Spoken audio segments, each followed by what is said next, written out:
नमस्कार दोस्तों, YouTube channel super seven से मैं मोहित वैष्णव आपका स्वागत करता हूं। दोस्तों, राजस्थान के आर्ट एंड कल्चर में आज हम जो टॉपिक शुरू करने जा रहे हैं उनका नाम है लोक देवियाँ। दोस्तों, इससे पहले हमने लोक देवता का टॉपिक पढ़ा था और आज हम शुरू करने जा रहे हैं वो है लोक देवियाँ। दोस्तों, हम लोक देवियों के बारे में पहले भी जान चुके हैं कि शीतला माता, उसके अलावा शीला माता, फिर दोस्तों नागनेची माता, चामुंडा माता, इन सब के बारे में हमने इतिहास में भी पढ़ा है कि जोधपुर के जो राठौड़ वंश है उनकी कुल देवी कौन है, उनकी इष्ट देवी कौन है, इसके अलावा आमेर के शासकों की इष्ट देवी कुल देवी। तो दोस्तों हम उसी प्रकार शुरू करेंगे कि पहले जोधपुर के जो इष्ट देवी और आराध्य देवी या फिर जो कुल देवी है उनके बारे में देखेंगे। फिर आमेर के लिए ऐसा ही अपनाएंगे, उसके बाद में बीकानेर के में जो है वो भी पढ़ेंगे। फिर दोस्तों भरतपुर में राजेश्वरी माता है उसको भी पढ़ेंगे। तो शुरू करते हैं पहले दोस्तों जोधपुर को लेके। जोधपुर और जोधपुर के शासक। जोधपुर शासक कौन करते हैं दोस्तों? जोधपुर में शासन राठौड़ वंश करता है। और राठौड़ वंश में दोस्तों इनकी कुल देवी कौन है? तो राठौड़ दोस्तों हमें जितने भी मिलेंगे, जैसे बीकानेर के राठौड़ हैं, जोधपुर के राठौड़ हैं, किशनगढ़ के राठौड़ हैं, मेड़ता के राठौड़ है, तो उनकी जो दोस्तों कुल देवी मिलेगी वो मिलेगी नागणेची माता। तो राठौड़ों की कुल देवी हमें पढ़ना है नागणेची माता।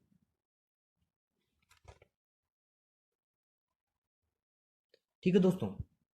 और इसी प्रकार जो इनकी इष्ट देवी मिलती है उसके बारे में पढ़ना है। और जो इष्ट देवी है जोधपुर के शासकों की वो है चामुंडा माता। चामुंडा माता।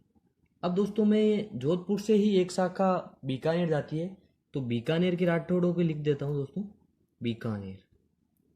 और दोस्तों बीकानेर में भी जिस वंश ने शासन किया वो है राठौड़ वंश। अब दोस्तों इनकी जो कुल देवी है वो तो नागणेची माता रहेगी, परंतु इनकी जो इष्ट देवी हो जाएगी वो हो जाएगी करणी माता। करणी माता।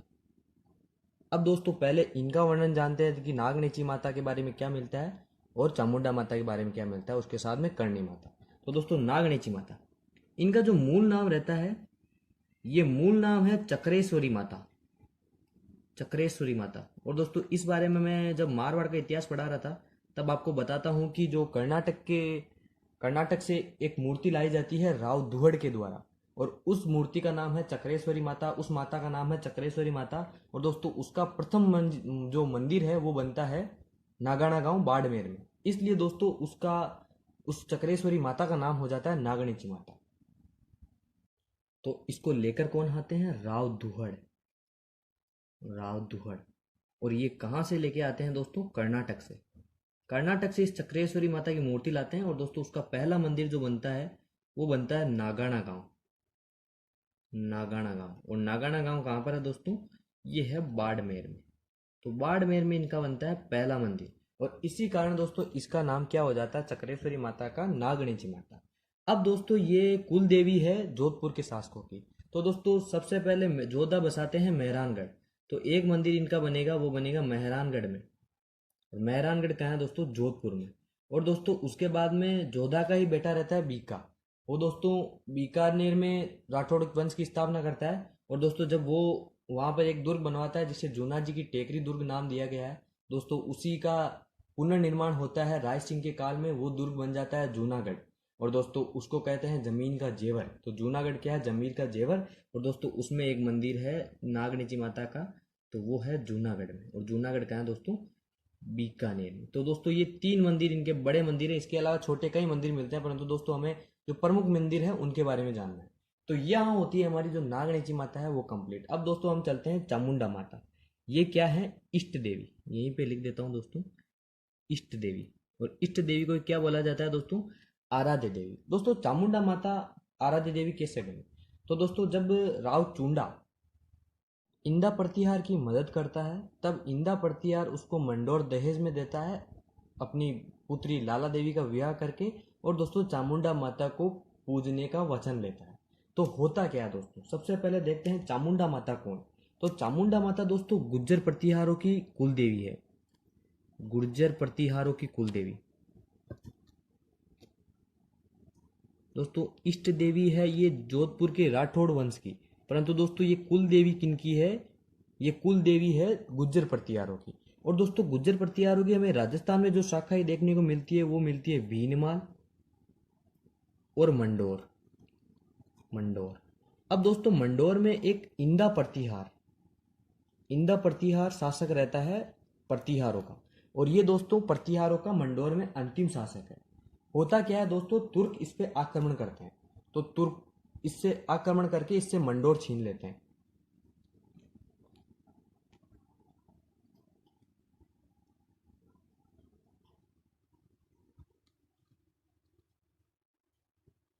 अब जब दोस्तों इनसे तुर्क मंडोर छीन लेते हैं, तब ये मदद मांगता है राव चुंडा से। और राव चुंडा कौन है दोस्तों? मारवाड़ के शासक। मारवाड़ के शासक इस समय दोस्तों चुंडा भी निष्कासित जीवन जी रहे होते हैं, क्योंकि दोस्तों ये अरब व्यापारियों को लूटते हैं। तो मल्लीनाथ जी दोस्तों इनको राजा पद से हटा देते हैं। और दोस्तों राव चुंडा व इंदा प्रतिहार ये दोस्तों दोनों मिलते हैं और तुर्कों को हराते हैं। और दोस्तों तुर्कों को कहां से हराते हैं? ये मंडोर से। अब दोस्तों जब मंडोर से तुर्कों को हरा देते हैं, तो राव चुंडा से विवाह करते हैं इंदा प्रतिहार की पुत्री का, राव चुंडा। और इनकी शादी किनसे होती है? लाला देवी। ये लाला देवी किनकी पुत्री है? ये है इंदा प्रतिहार की पुत्री। इंदा प्रतिहार की पुत्री। अब दोस्तों इंदा प्रतिहार की पुत्री है, इसका विवाह होता है। तो राव चुंडा को दहेज में मिलता है मंडोर।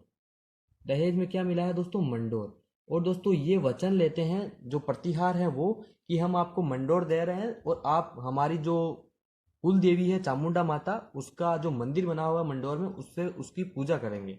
तो यहां से हो जाती है राठौड़ों की इष्ट देवी।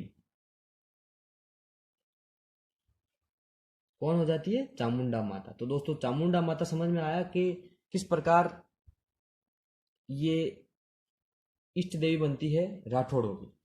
तो दोस्तों यहां पर जो मंदिर बना हुआ है मंडोर में,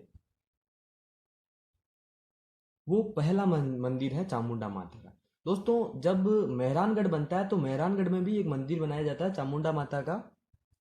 और उस मंदिर के बारे में हमें कुछ जानकारी प्राप्त करनी है, तो वो पढ़ते हैं दोस्तों। मेहरानगढ़ में जो चामुंडा माता का मंदिर बना हुआ है, तो उसके बारे में शुरू करते हैं। यहाँ से आगे हैं दोस्तों, ये हुआ चामुंडा माता का मंदिर। और ये मंदिर कहाँ पर है दोस्तों? मेहरानगढ़ में। मेहरानगढ़ में। अब दोस्तों जो चामुंडा माता का मंदिर मेहरानगढ़ में है, 1857 की क्रांति में दोस्तों इस पे बिजली गिर जाती है। और दोस्तों इस समय जो राजा है मेहरानगढ़ के, यानी जो जोधपुर के राजा है, वो है तख्त सिंह। तो तख्त सिंह इसको क्या करवाते हैं? रिपेयर। जब इस पे बिजली गिर जाती है, तो तख्त सिंह इसको क्या करवाते हैं? पुनर्निर्माण। तख्त सिंह द्वारा पुनर्निर्माण किसका हुआ है दोस्तों? ये हुआ है चामुंडा माता मंदिर का। और दोस्तों 2008 में इसमें भगदड़ मचती है। यही मंदिर है दोस्तों, इसमें भगदड़ मच जाती है। और दोस्तों यहाँ पे कई लोग मारे जाते हैं। अब दोस्तों दो मंदिर हुए चामुंडा माता के। एक मंदिर और देख लीजिएगा, उसकी भी दोस्तों एक अलग कहानी है, तो देखते हैं। एक तीसरा जो मंदिर है वो चामुंडा माता का है तारागढ़ की तलहटी में। चामुंडा माता, और ये कहाँ पर है? तारागढ़ की तलहटी में।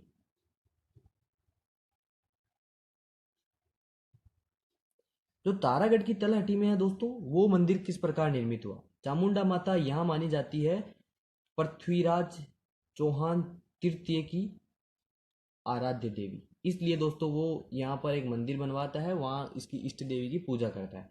तो ये किसकी किसकी इष्ट देवी हुई? पृथ्वीराज तृतीय की, और जो राठौड़ वंश है जोधपुर का, उनकी। जबकि ये गुर्जर प्रतिहारों की क्या है?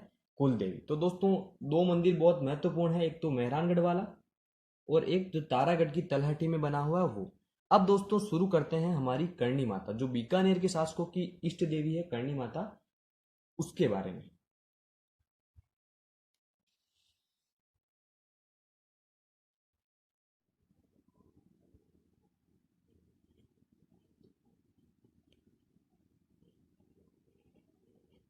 दोस्तों जो करणी माता है वो बीकानेर के राठौड़ों की आराध्य देवी है। उसके साथ में दोस्तों ये चारण जाति की कुल देवी है। तो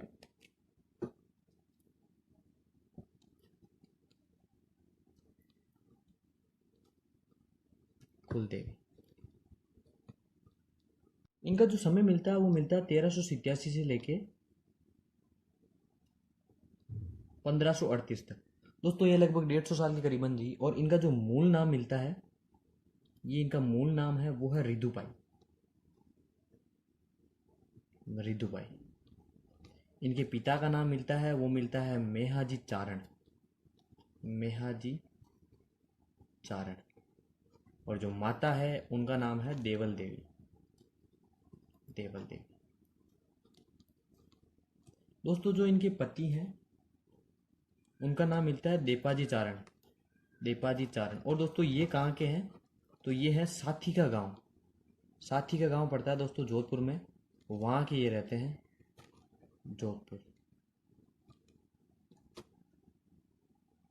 और जो करणी माता है वो सुआप गांव में जन्मी है दोस्तों। सुआप गांव। दोस्तों जो इनके पति है देपाजी चारण, इनसे विवाह होने के पश्चात करणी माता उनको बताती है कि मैं ग्रस्त जीवन नहीं जीना चाहती हूँ, और वो देपाजी चारण को अपनी छोटी बहन से विवाह करवा देते हैं। तो करणी माता की जो छोटी बहन है वो है गुलाब कंवर। गुलाब कंवर। और गुलाब कंवर का विवाह किनसे होता है, इनका विवाह होता है देपाजी चारण से। ये 1 साल बाद में दोस्तों करणी माता इसका छोटी बहन गुलाब कौर का विवाह करवा देते हैं देपाजी चारण से, और दोस्तों खुद आराधना करने लग जाते हैं। ठीक है दोस्तों। तो देपाजी चारण से इनकी छोटी बहन का विवाह होता है। करणी माता का माना जाता है कि हिंगलाज माता है उनकी आराधना करती है। अब दोस्तों करणी माता का जो इतिहास में जो योगदान मिलता है वो देखते हैं। दोस्तों जो मेहरानगढ़ है, मेहरानगढ़, मेहरानगढ़ की नींव का पत्थर किसने रखा, तो वो करणी माता ने रखा था, नींव का पत्थर। जब दोस्तों जोधा मेहरानगढ़ को बनवाते हैं, ये 1459 की बात है दोस्तों, तब जो नींव का पत्थर करणी माता के द्वारा रखा जाता है। जोधा दोस्तों मेहरानगढ़ बनवाते हैं, जोधपुर की स्थापना करते हैं। अब दोस्तों करणी माता जब बीका जी अपने राज्य की स्थापना करते हैं बीकानेर की, तो बीकानेर में दोस्तों करणी माता के आशीर्वाद से ही वो बीकानेर राज्य की स्थापना करते हैं। तो बीकानेर की स्थापना में बीका को आशीर्वाद, बीका को जो आशीर्वाद देती है वो करणी माता देती है उसको राज्य बनाने हेतु। अब दोस्तों होता क्या है कि जोधा जो होते हैं वो बीका को नए राज्य के लिए राजी करते हैं, नई राज्य को वो बीका बनाए। और दोस्तों होता क्या है, एक बार दरबार में कांगल और बीका बैठे बैठे बातें कर रहे होते हैं, जब जोधा वहाँ आ जाते हैं तो दोस्तों वो कहते हैं कि तुम चाचा और भतीजा नए राज्य की राज्य बनाने की योजना बना रहे हो। तो ऐसा करके वो उनसे नाराज हो जाते हैं, और फिर दोस्तों उनको नए राज्य बनाने के लिए भेज देते हैं, और नया राज्य स्थापित होता है बीकानेर। और उसको बसाते कौन है, बीका जी। और किसके आशीर्वाद से, वो करणी माता के आशीर्वाद। अब दोस्तों इनके जो प्रमुख मंदिर है वो देख लेते हैं।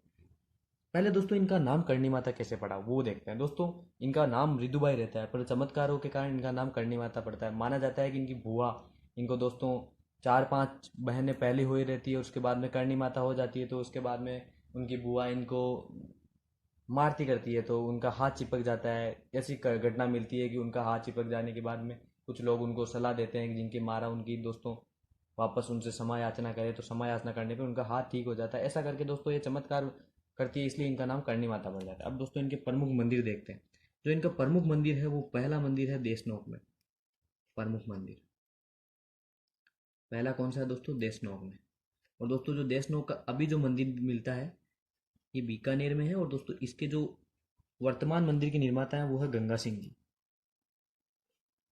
गंगा सिंह जी। गंगा सिंह जी का दोस्तों हमने इतिहास पढ़ा है, 56 साल तक शासन किया था इन्होंने। देशनोक के अलावा दोस्तों इनका एक मंदिर मिलता है मनसा पूर्ण माता। और मनसा पूर्ण माता करणी माता है दोस्तों, ये कहाँ पर है, उदयपुर में। और इस मंदिर का निर्माण कौन करवाते हैं, जो राणा प्रताप के पुत्र रहते हैं अमर सिंह, और अमर सिंह के पुत्र रहते हैं कर्ण सिंह। उनका दोस्तों हम जो मेवाड़ मुगल संधि है उसमें भी योगदान देखते हैं। तो दोस्तों मनसापूर्ण करणी माता का मंदिर उदयपुर में बनवाते हैं, और ये माछला मगरा दोस्तों पहाड़ी है उसके ऊपर बना हुआ है। इसके अलावा दोस्तों एक औरंगाबाद, औरंगाबाद में भी मंदिर मिलता है किनका, करणी माता का। औरंगाबाद कहाँ है दोस्तों, महाराष्ट्र में। और इस मंदिर का निर्माण करवाते हैं कर्ण सिंह। और ये कर्ण सिंह है दोस्तों जो बीकानेर के शासक हैं वो। अब इसके अलावा एक मिलता है दोस्तों कोटा में। कोटा, कोटा में ये मिलता है अबेड़ा महल के पास में, अबेड़ा महल। इसके पास में दोस्तों ये मंदिर मिलता है कोटा में। अब दोस्तों जो देशनोक का मंदिर है उसकी कुछ विशेषता मिलती है, वो देख लेते हैं। देशनोक मंदिर, इसको कहा जाता है चूहों का मंदिर, चूहों का मंदिर। और दोस्तों इन चूहों को क्या कहा जाता है, इन चूहों को कहा जाता है काबा, तो ये भी याद रखिएगा। और दोस्तों यहाँ होते हैं हमारे देशनोक मंदिर के बारे में जो विशेषता मिलती है वो। और ये कहाँ पर है, नोखा तहसील है दोस्तों, बीकानेर में। यहाँ होती है दोस्तों हमारी करणी माता पूर्ण। दोस्तों हमने बीकानेर के जो आराध्य देवी इष्ट देवी मिलती है करणी माता, उसके बारे में पढ़ा, चामुंडा माता के बारे में पढ़ा और नागनेची माता के बारे में पढ़ा। अब दोस्तों आज यहीं समाप्त करते हैं, कल फिर मिलते हैं दोस्तों एक नए माता को लेके, लोक देवी को लेके। तब तक के लिए दोस्तों धन्यवाद। वीडियो को लाइक करें, शेयर करें और चैनल सुपर 7 को ज़्यादा से ज़्यादा सब्सक्राइब करें।